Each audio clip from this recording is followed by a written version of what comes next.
তুফানের review, movie review, reaction.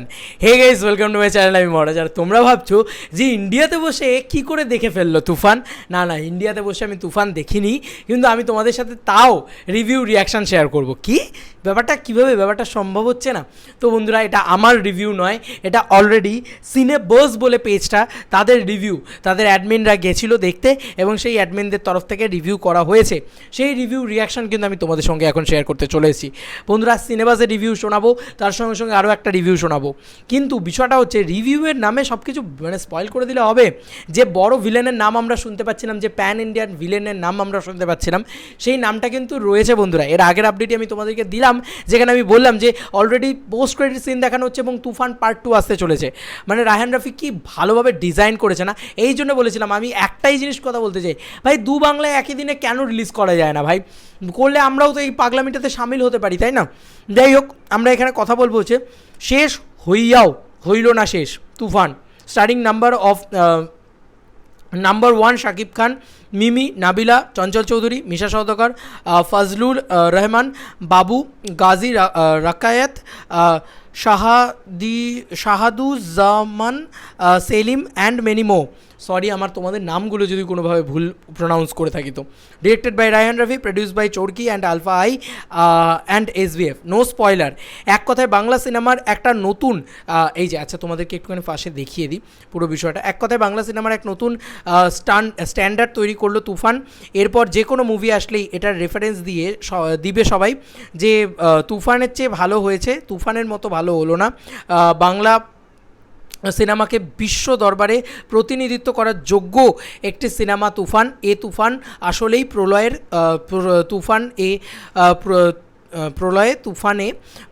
তুফানকে থামানোর এখতিয়ার কারণেই ইন্ডাস্ট্রি হিট হওয়ার এখন সময়ের অপেক্ষা মাত্র। আচ্ছা, তারপরে পয়েন্ট হচ্ছে, খুব গুরুত্বপূর্ণ সতর্কবার্তা, তুফান টিজ ট্রেলার দেখার পর KGF অ্যানিমেলের সাদৃশ্য পাওয়া গেলেও তুফান মোটেই ওই রকম গল্পের সিনেমা না, ওই রকম বলতে ফুল অ্যাকশন মুভি না। রাফি যেমনটা প্রথমেই বলেছিল, এটা ড্রামা অ্যাকশন জনারের সিনেমা, তাই প্রত্যাশা সেরকমই রাখাই শ্রেয়। পারফরমেন্স, শুরুতেই মিশা সওদাগরের কাছে।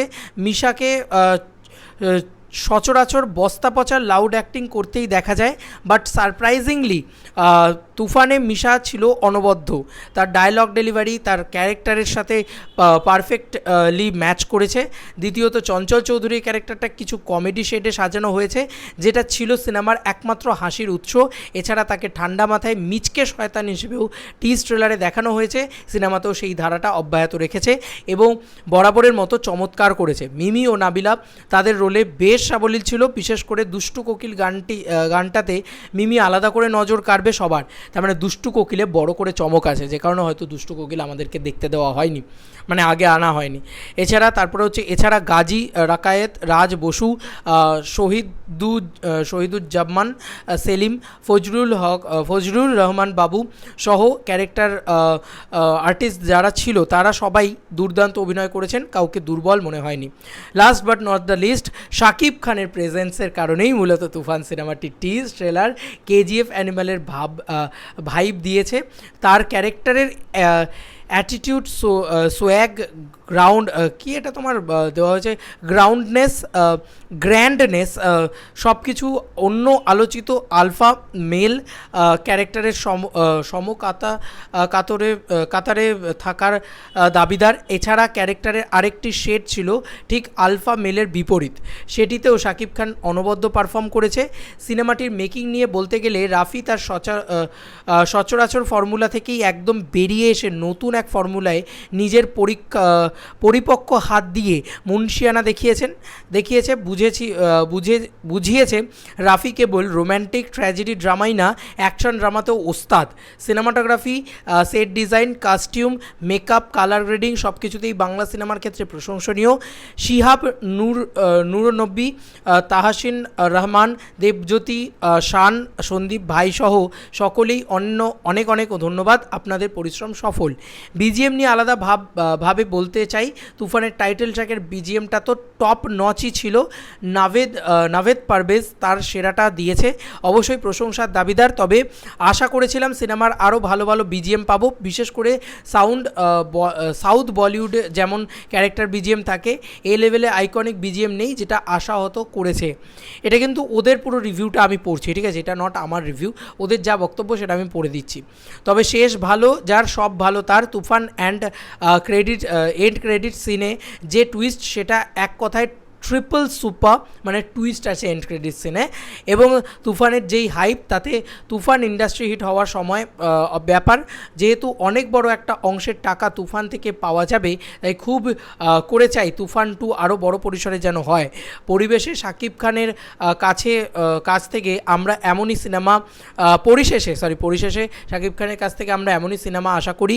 বছরে 4টা সিনেমা চাই না, 2টা একটা সিনেমা করুক, কিন্তু সেই 2টা একটা সিনেমা যেন তুফানের চেয়েও অনেক বেটার হয়, কোয়ালিটি আরও উঁচু লেভেলের হয়, এটাই চাওয়া।